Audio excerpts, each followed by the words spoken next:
Okay, this might be the last of the How Good Is It series. I think so. Counted it up. I'm pretty sure. This is the one thing about, like I'm doing the goalie videos. I'm like, oh, I'm not doing them in order because it's fun doing them this way. Yeah, it is, but then, you realize by going out of order, you may not know where you left off and you may not know what you missed. And it's funny with Nashville because it's pretty good. They're coming off a President's Trophy win, and as Washington proved, very often when teams win a President's Trophy, they are destined to win a Stanley Cup down the road. And the Preds are in pretty good shape. On the left side, you got Forsberg, Fiala, Sissons, and Tolvanen is on that roster.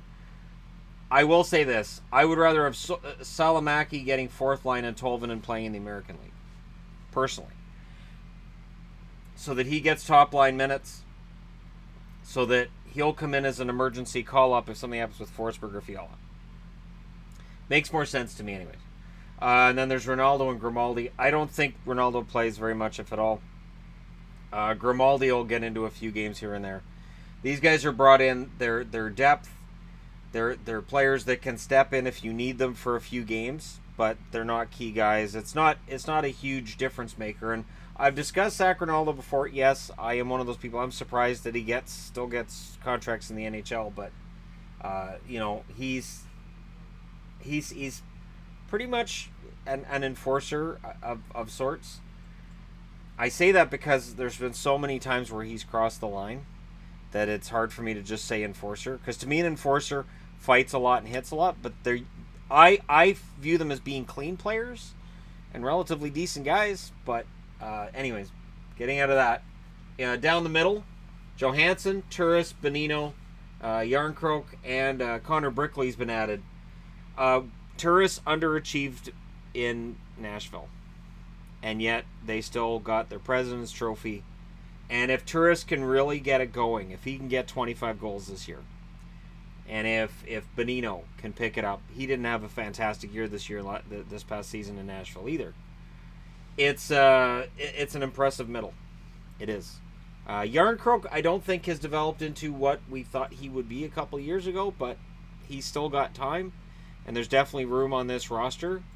And there will be room during the year. There's always injuries. It always happens. And, guys will get their chance. On the right side, Arvidsson, one of my favorite players. Craig Smith, Austin Watson, and Hartman. What you've got here, whether it's Salamaki or Tolvanen, what you've got here with Nashville is 4 lines. 4-line rotation. And you don't really have a line that, as a coach, you're going to be really nervous about. So if you don't have last change, you're not going to be looking out on the ice, see your fourth line out against a first line of another team, and automatically kind of panic about it. You're not really going to worry about it. Because Nashville has some solid depth from top to bottom up front. And the blue line, this is where it gets really intimidating.